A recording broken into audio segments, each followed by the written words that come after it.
Hello, and thank you so much, Judge Pomeroy, for allowing me to present to you today um, about Recovery Court and why I think that our program is best suited to support this in Lincoln County. I please ask you to share this with any other your associates, with probation, the district attorney, um, as we move forward with the opportunity to create a recovery court in Lincoln County. And I know your time is extremely valuable, but I do want to run through these slides pretty quickly and just give you an overview of our company itself. It's an addiction treatment company that we have a site there in Lincolnton, but we also have secured several grants, federal grants, SAMHSA and HRSA grants, bringing money to Lincoln County to support these programs. And we have peer support out in the community to assist in improving the community. So some of the objectives are understand the goals of our two grants. One is called the Cleveland and Lincoln Counties Rural Communities Opioid Response, and that's a HRSA grant, and Building Communities of Recovery grant, and that's a SAMHSA grant. And understand the current status of the opioid crisis, and I'm sure that you realize that, and that's probably why we're talking today. Describe the evidence, principles, components of a collective impact model, as well as the integrated care model.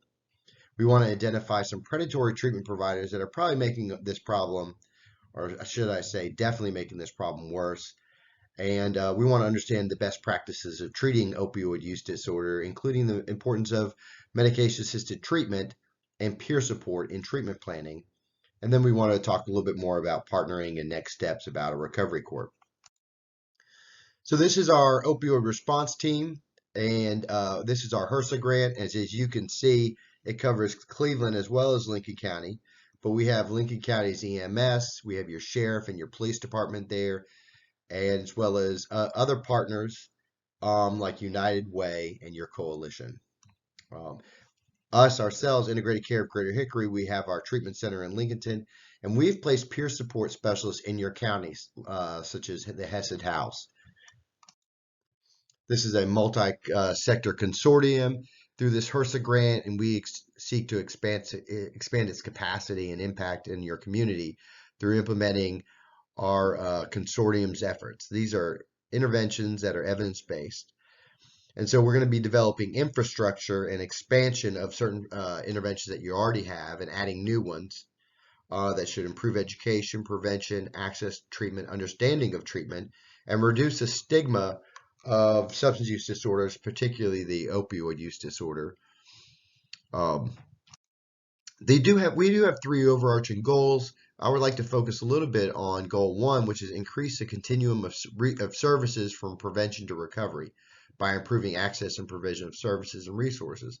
And I believe that recovery court is a big part of increasing the access to services. We have a lot of free care for the uninsured, including medication. We have housing in Lincoln County that's available through our HRSA grant. We have transportation, and we have peer support. It's truly a wraparound program, and if you can have somebody that's justice involved, we can start to work with them in the jail. We can work with them post-release as they're going through the court system in our recovery court program, and then we can encourage them to reach their treatment goals, and then look at titrating off medication and moving on with life and closing their probation or parole. So one of our grants is the Building Communities of Recovery. That's the other grant that we're working on, and that's a SAMHSA grant.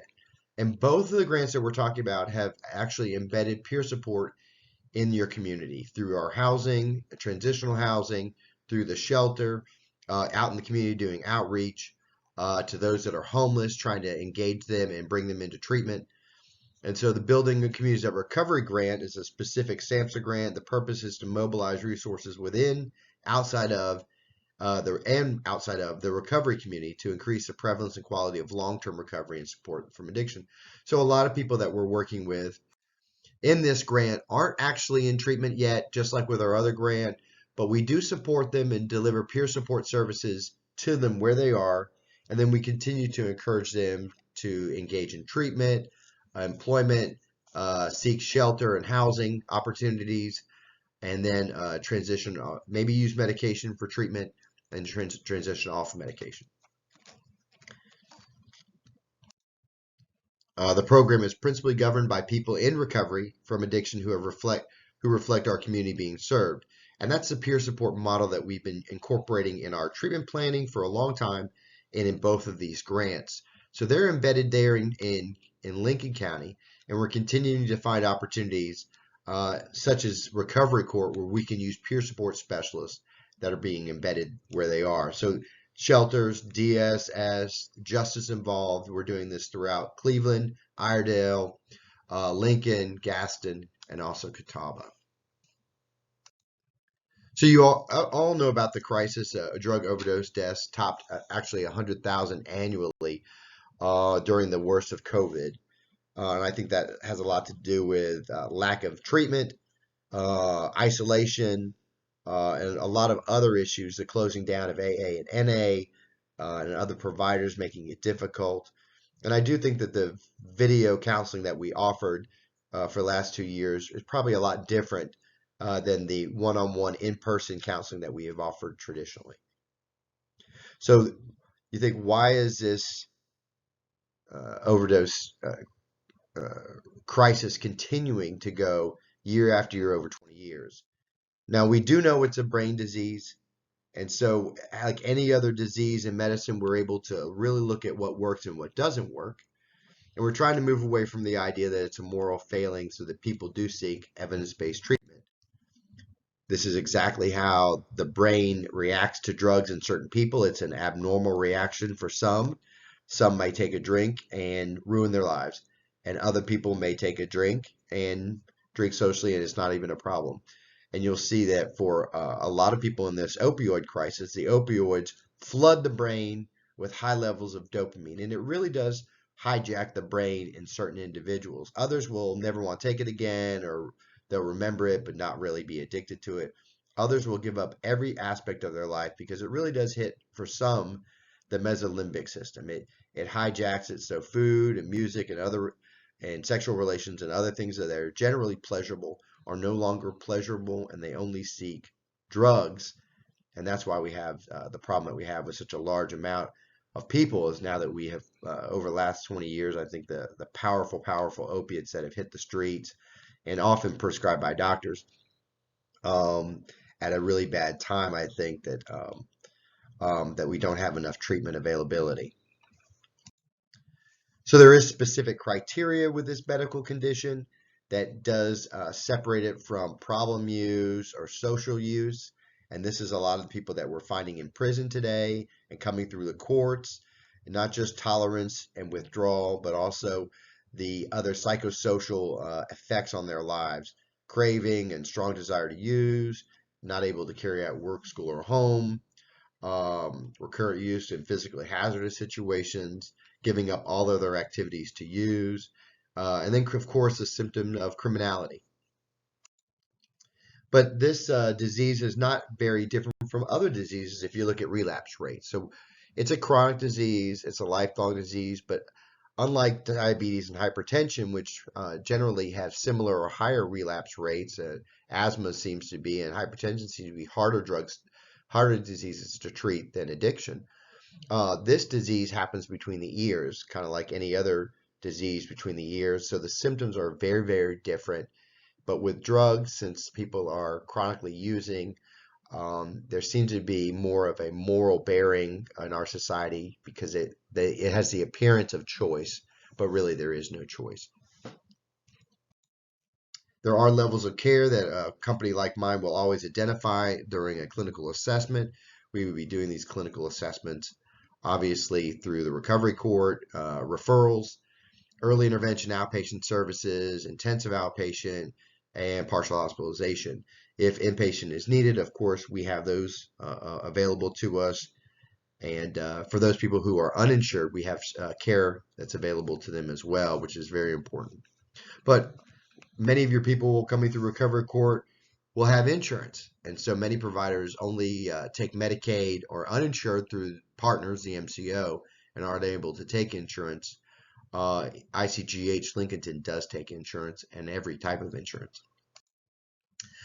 But with all this evidence-based care, why are we continuing to have drug overdose deaths in the United States, and why are they even topping 100,000 during COVID? I mean, we know the treatments that work, we know how to apply them. So something's missing. And this is really what we found has been missing in most of our communities. And we're going to focus a lot on rural communities. It's a concerted effort. Now, I know that I could probably drag the desk that I'm working at today a little bit, but if I get everybody at my office to help me move that desk, I'll be able to move it a lot further. And that's really what we're looking at, is that a collective impact model on this wheel. The addiction treatment provider can't do it all, but neither can the justice system, neither can our law enforcement or our hospitals, neither can provider education, meaning neither can our doctors, neither can our churches. Really, we have to work together, and we have to be on the same page so we can reach our goals. And here is an idea of our collective impact model coming from the Project Lazarus model. We have to have a common agenda. Are we trying just to lock up everybody that's a drug user, or are we trying to maybe get them into treatment so they don't continue to commit the same kind of crimes to meet their drug needs? Do we look at the outcomes the same way? Are we working together or working against each other? Are we in constant communication?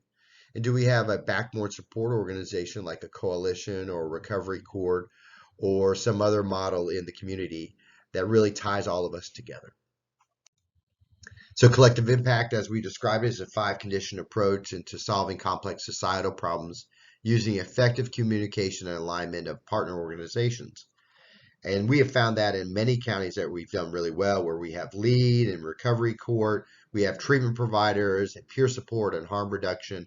We have a lot of different organizations, from education, the school system, and our religious leaders, all coming together to work to make our communities better and address this singular problem.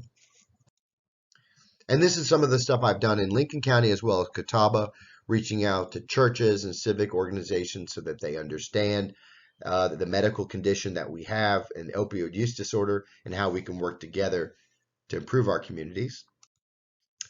This was an anti-stigma outreach event, and we brought in politicians from all over North Carolina and our local politicians to help address the problem and talk about funding and opportunities to turn it around.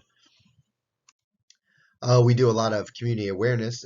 We worked with Project Lazarus for a while, and now we're working with Recovery NC, and we do a lot with Don't Judge Me as well as Teal Drop. So we work with a lot of nonprofits to really to address community awareness. There's a lot of misinformation about MAT or harm reduction or treatment in general. And then we address trying to address stigma. As you look through these different photos, you not only see clinicians and licensed providers, you also see persons in long-term recovery. We do provider education, which is really essential. It's talking to doctors and social workers and nurses about how we can work together to address a problem. We talk about symptoms, signs and symptoms of the disease, diagnosis, screening. We talk about evidence-based models of care, and we've been working with Northwest AHEC at Wake Forest School of Medicine for about 10 years. I'm adjunct faculty there as well. Here's a spectrum of prevention. Any program that we're working with, we want to talk about prevention, and we do a lot of that through the coalitions that we work with. Harm reduction. Some people think that harm reduction is a very negative thing, and so in our collective impact model, we want to talk about harm reduction. We want to remember harm reduction comes in a lot of different ways. We have lock up your meds and promotions so that children are kept away from medication rather than getting into their grandmother's medicine cabinet and sharing it. And we have little locks on our pill bottles. And so there's a lot of ways that we can do harm reduction. It's not just some of the things that people think about, like needle exchange. We do prescription takebacks through our coalitions, and we widely advertise these. We have law enforcement offices that all have our pill take-back boxes, and we provide funding to support the pill take-backs, the boxes that go in our law enforcement and our pharmacies, and also those packages that we can easily destroy medications, and we can give those out as well so they can be thrown away in any receptacle. Naloxone, I think, has been very important in Lincoln County and all the other rural counties where we work. It's a way to save a life. It's a way to reach out through a peer support specialist and talk about turning it around. Sometimes it's a wake-up call, and if it's not, maybe it'll be a wake-up call next time. And so for us, we found that rescue naloxone has absolutely saved lives, otherwise known as Narcan. It's part of the Governor's Stop Act. It can be available in every pharmacy, but it's expensive, so we provide it free of cost through all of the counties that we work in. One of the most important parts about work collective impact is reaching out to our legislatures, whether it's Patrick McHenry or whether it's our governor, talking about on the state or federal level funding and funding what works rather than funding what doesn't work, and not funding predatory doctors and really looking at predatory doctors. I've been very honored to work with our political officials to really help address this problem. Emergency medical services and hospitals, we don't just give them rescue Narcan and send them back out the door. We want to give them a very quick referral. And working with Kim Campbell, we have a lot of opportunities in Lincoln County to do exactly that, to track data, to bridge with MAT at the overdose site, to connect people with services immediately to a provider that can be there, not just a week or two later, but immediately is accessible to people who almost died due to overdose. Law enforcement assisted diversion has been very important in some of our counties, rather than just throwing somebody with a petty crime that really is just trying to get some money for drugs that day, is really getting them into treatment and holding in some way that conviction over their head. Treatment and very often medication, so they're not in craving, they're not in withdrawal, they're going to their classes, we're finding them housing, we're connecting them with peer support, and as long as they do well, we can the smaller crimes, we can go ahead and wipe that away. That's a really great opportunity for a lot of counties. Our peer support specialist program, which we really want to promote in our counties that we work with, especially in Lincoln County, at Hesed House is a good example. We have a peer support that we pay for through our grants. Every person that comes through who's identified with a substance use disorder can work with our peer support and encourage them and talk to them about where we've been as persons that are addicted and now persons in long-term recovery. Give them direct peer services, give them transportation to their court appointments, to their doctor appointments, get them treatment for any of their chronic diseases that have been untreated. I'd really just help them turn their lives around. And I think it's one of the most impactful things that we've had to really improve our counties when it comes to drug use disorder. So who is a peer support specialist? I know we've talked about it a lot, and I'm sure, Judge, that you're familiar with it. But to review for those that you're sending this video to, peer support specialists are people living in recovery with mental illness and or substance use disorder, and they provide support to others who can benefit from lived experiences. So the North Carolina Certified Peer Support Specialist Program, and that's the one out of UNC, provides acknowledgement that the peer has met a set of requirements necessary to provide support to individuals with mental health or a substance use disorder. We have used peer support in our treatment planning for a long time. It's a Medicaid billable service for a long time. We incorporate that with our persons who do not have insurance as well. But allowing them to, like in Cleveland County, embed them at the jail, giving them peer support services directly to those incarcerated or at DSS, using them at Safe Harbor here in Hickory, or our own Day One recovery homes. We have transitional housings in Lincoln County as well as in Catawba County, placing peer support with each individual who's in housing to help them turn their life around. It's been amazing. So we have seen a lot of research about the effectiveness of peer support in our justice-involved population. We've seen it as well in our peer support in our homeless shelters. We're at Fifth Street Ministries in Iredell County. We're in Hesed House, and we're in transitional housing with Day One Recovery Home. And also now we are also with DHHS. DSS in Cleveland County is embedded, and we're looking at doing the same in Catawba County. So we're constantly looking for opportunities to place our peers in governmental agencies so they can really help either social workers or caseworkers really meet the needs of their clients. And this is all paid for through the grant. So recovery court. Excuse me. The first drug court was implemented, I think, was in Miami in 1989, and largely in response to increasing numbers of substance using offenders moving through the criminal justice system. Now, today, because of proven effectiveness, there are about 1,100 drug courts operating throughout the U.S. An estimated 230,000 offenders have received drug court services by the end of year 2000. So we've seen it's been very effective, and that's why we've used it. And recovery court is, of course, post adjudication. It doesn't mean we're not really interested in pre adjudication, but sometimes that does not work. And you got post adjudication, you have a real opportunity and a real level of motivation to help people turn their lives around. I'll tell you, it was wonderful. One of our peer support who's working in Gaston County, reaching out to the recovery court in Gaston County and working with that population, went through that actual court and has made and turned her life around, has her children. And so these are the miracles that we see all the time at our company.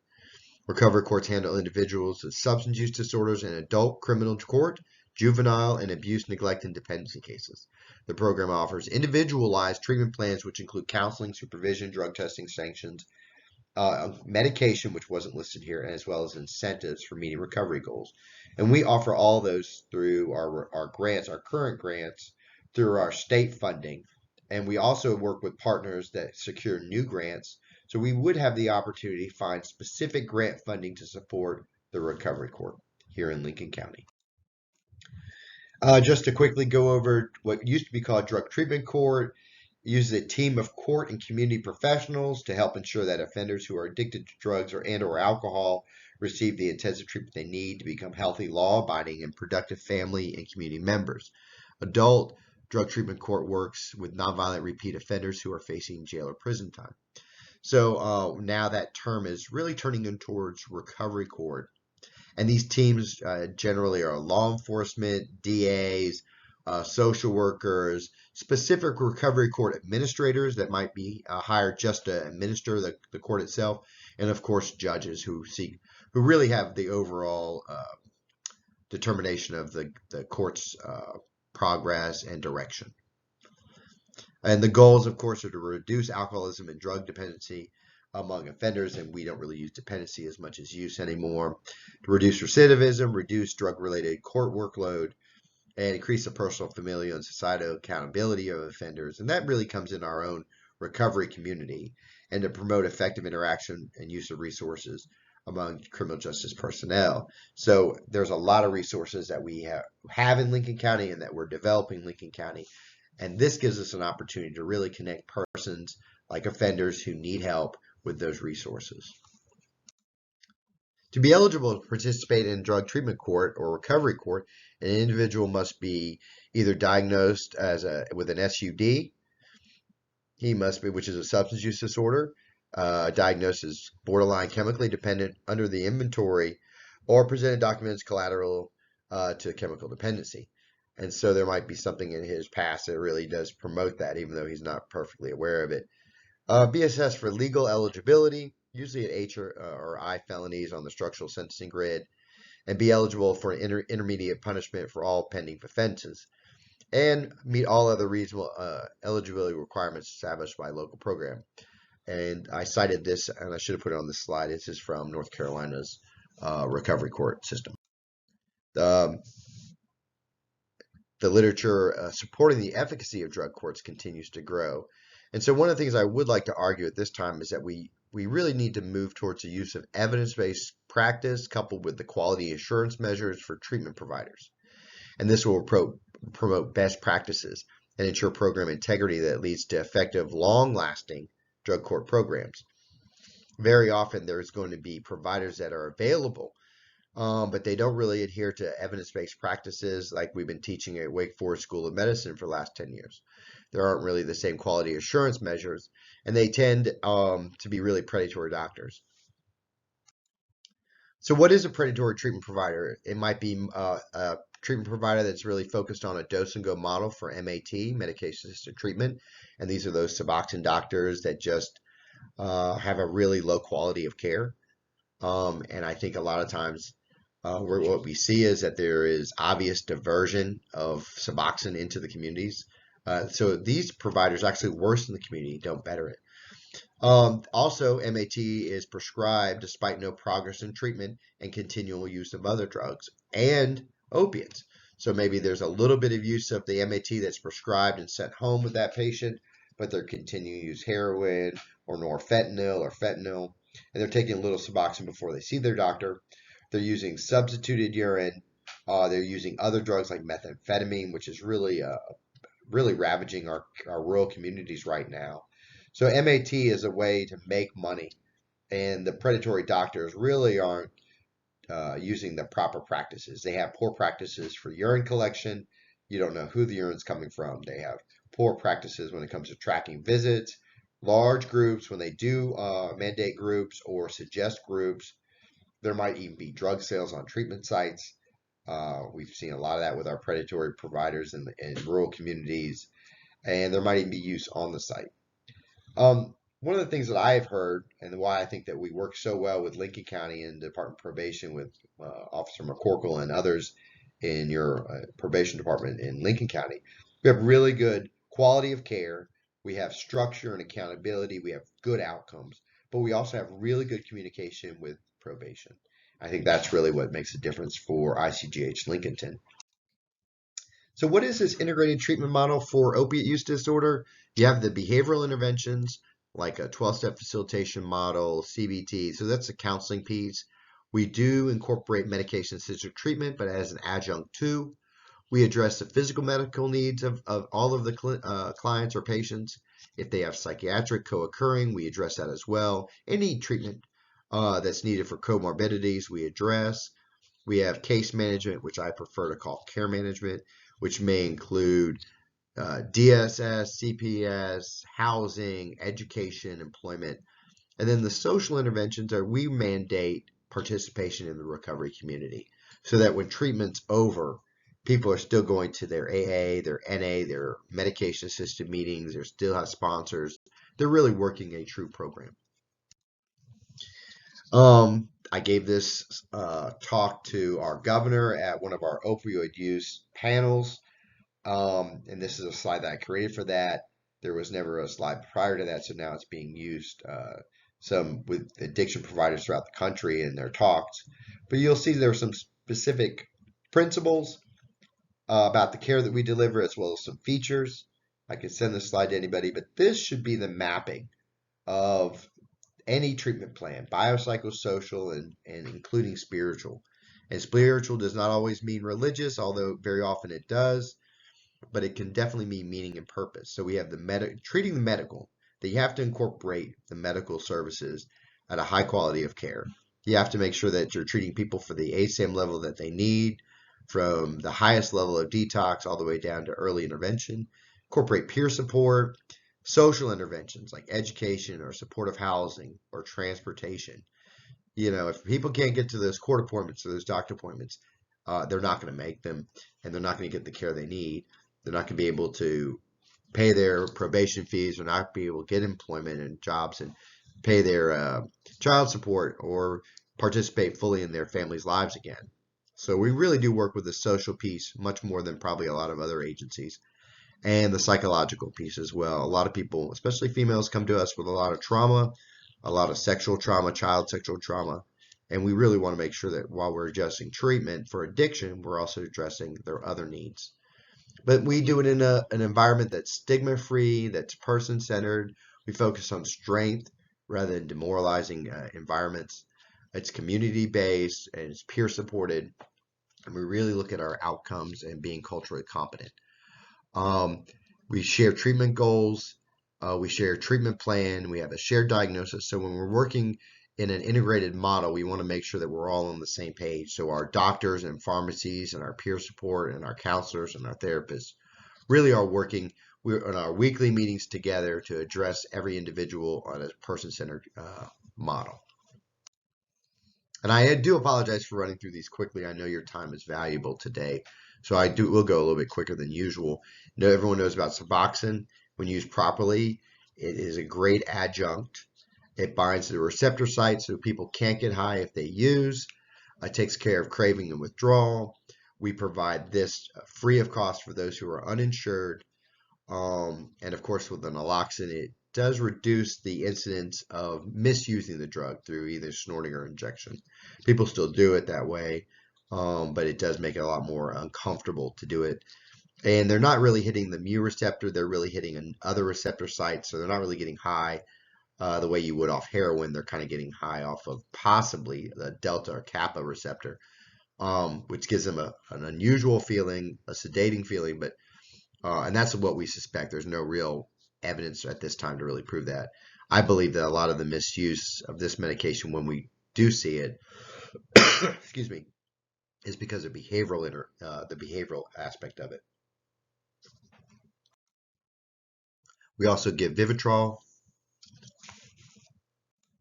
There's no special waiver like Suboxone, no special training for our providers. For Vivitrol, anybody can give it. And so when all of our grant programs and our education programs that we give to our primary care offices, some may not be interested always in giving Suboxone, which we always encourage to either give it yourself and get some X-waiver training, or coordinate with us so that we can work with you to get MAT and counseling to these persons. But Vivitrol, you don't need any special training. It's not a narcotic. It's just a simple blocker. You do have to be off of all opiates for at least 7 to 14 days. I think it's 7 to 10, and generally I put down 14 because if you have any opioids in your system and you get the injection, you'll be very sick. So generally we give an oral to test to make sure they're being honest, and then look at giving the injection. But this is something that we'd like to work more and more with our providers in the community, and we do that through our grants and our educational opportunities. So for our agency in Lincoln County, these are the programs that we do offer, and they're pretty involved. They include housing and transportation and peer support, linkage to employment training resources. We have free RAP training as well, which is wellness recovery action planning training. We have free peer support training for the persons in recovery in Lincoln County that may be really looking for a job as a peer support. For women, we have special groups. For pregnant persons, we also have special programs. Again, we have a lot of programs for adolescents that are unique for them through our providers.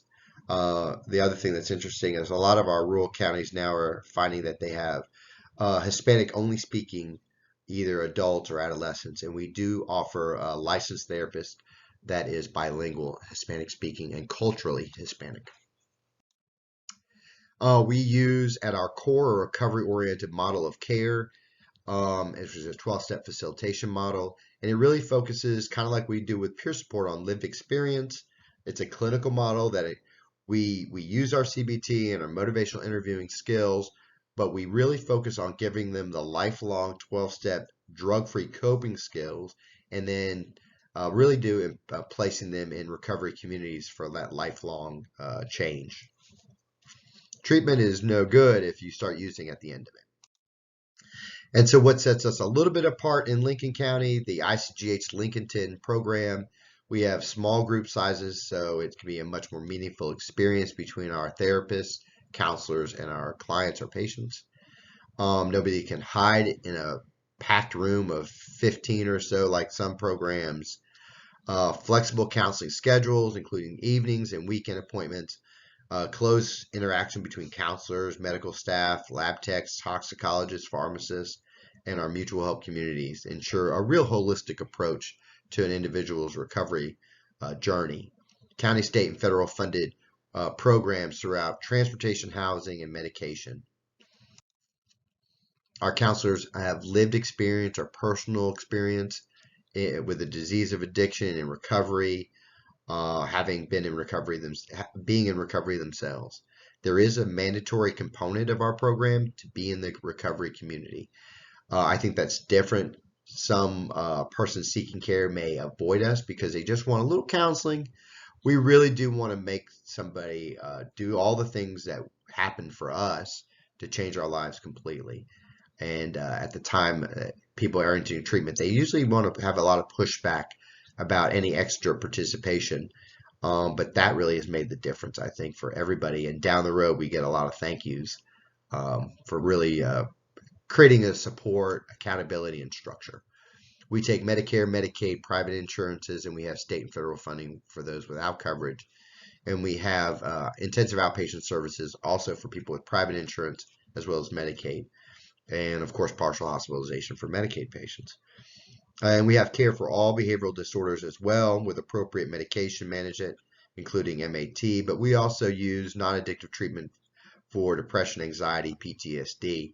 So our medical doctors and PAs are able to treat the co-occurring disorders.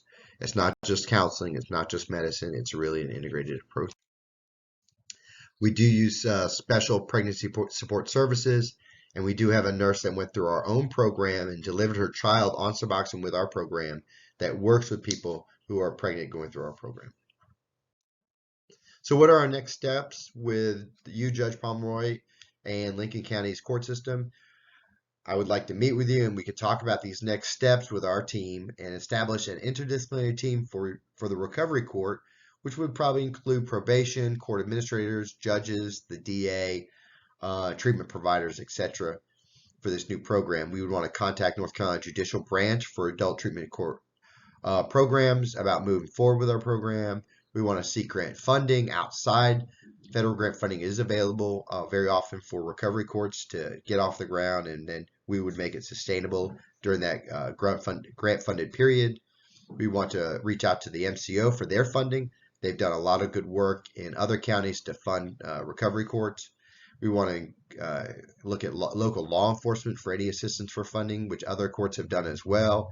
And we definitely want to gain some expert guidance through our grant funding opportunities. We have gotten a lot of really good expert guidance when it comes to our HRSA grant.